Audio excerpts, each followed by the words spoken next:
Mail call. Now hear this. Now hear this. A message from Private Ake. It goes as says. We started a convoy in the Midlands on the 2nd of June and went to Southampton. There we had to march through town because there was no room for the convoy. The people lined the streets and waved at us and threw kisses and everything. And an old man reached out and grabbed my arm and said, "Give 'em Al, Yank." We didn't know what they was talking about, and they didn't know either. But that's the way the people was over there in that country then. But it was a different way of life than what we ever had before. So we went down to the wharf and loaded on the nastiest looking boat that you ever seen in your life. That thing was nothing but scum and dirt. The inside of it was covered with blood and mud and shit and everything you can imagine on the walls and the floors, the decks, the tables, the benches, the hammocks they had to sleep in. Terrible, terrible shape. That was His Majesty's ship, the garbage scow. But anyway, the latrine was so bad, there wasn't even any water in there. You couldn't flush the toilets or anything. If you wanted drinking water, you had to go down to the galley and take your canteen, and the cooks down there would fill it up with water for you. And that's what you had to drink. Now, you people in America don't know what kidney stew is. The kidney stew is a big favorite of the British Navy, and they made a lot of it. If you never knew, never been around it, when it's cooking, it smells like a pot of piss boiling on the stove and tastes the same way. We couldn't eat that stuff, and nobody would eat it. And they tried to serve it to us 2 times a day. And the captain would get on the loudspeaker and tell us how wonderful it was, and it was made as a treat for us. Don't believe any of this crap. But they did have a couple of tea times, one in the morning, one in the afternoon, where you'd go and get a cup of tea and a roll or something, donuts, something like that, and that would keep you going. But we didn't have any K rations with us, didn't have any C rations, didn't have anything. Most of us just went hungry. And then on the 4th, I think it was, they served something that the American Army never served. We was told to come on deck with a canteen cup. And we did, and the captain was there, and he put 2 ounces of gin or 2 ounces of whiskey in each cup, depending on what you wanted. And then the first mate stood next to him and filled the cup up with water. And that was a treat. It kept us going. Every night that we was on that ship, that's what we got. Now, half a mile away in the harbor is a radar tower. Now, these extended all around the Channel coast and up the east coast of England. And the Germans was trying hard to knock them out with V1s and V2s. And quite a few would come over, but they would miss their target by miles. If they would miss it by half a mile, it would land on our ship, and we would be gone too.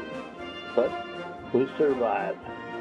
But anyway, on the morning of I think it was the 5th, they fired up the engines and turned untied from the dock, and there was a loud crash. The drive shaft broke. So we come back and they tie us back up, and the Royal Marines come running out on the dock with their guns, and they wouldn't let nobody on or off the ship. We were stuck there. We were stuck there until the 10th of June.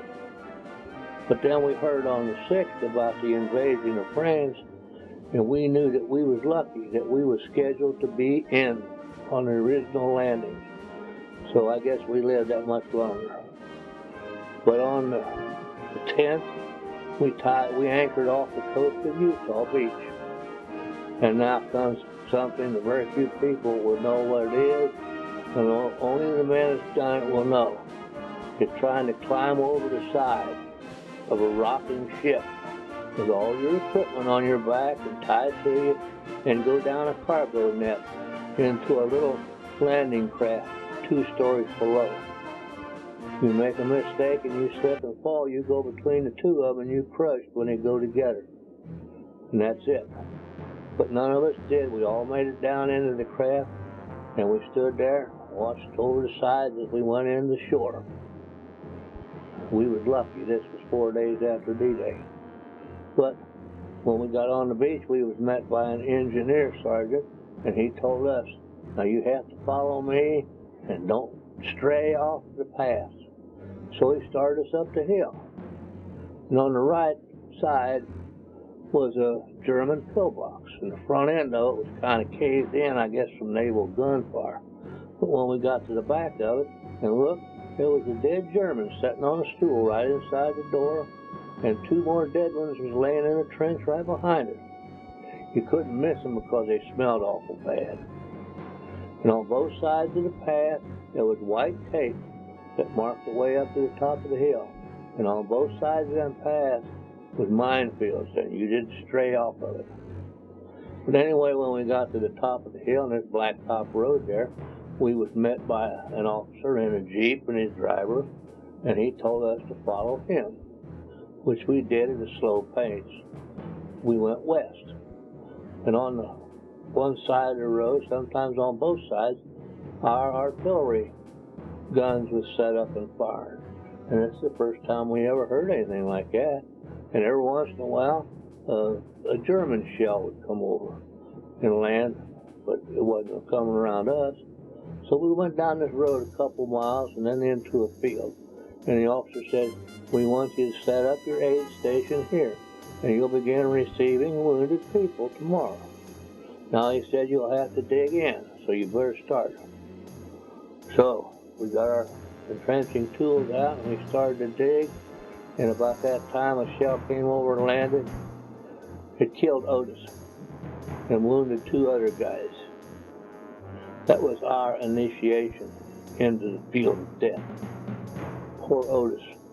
And I had stood up at his wedding just 2 weeks before.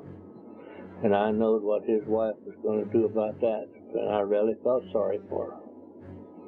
But that's where we set our aid station up. And the next day we started receiving all kinds of wounded people. We started receiving paratroopers and infantrymen and artillerymen.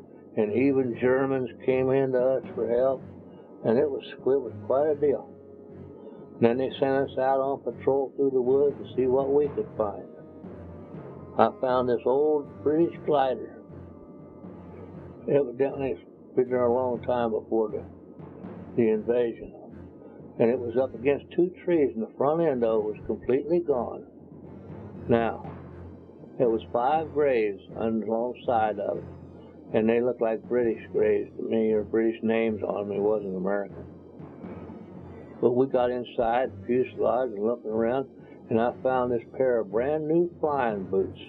Them nice ones. It's real lined and everything. And I sat down, boy, and I tried them on. My feet wouldn't go in them. I couldn't figure out why. They looked big enough. But finally I looked down inside of it, and the guy's feet was still in the boots. Evidently, he was blowed out of them, or when it hit the ground so hard, he was just tore out of them. Out of his boots, and he's probably one of them guys that's buried there, and these was his boots. You learn and you live when during wartime. You learn about a lot of things.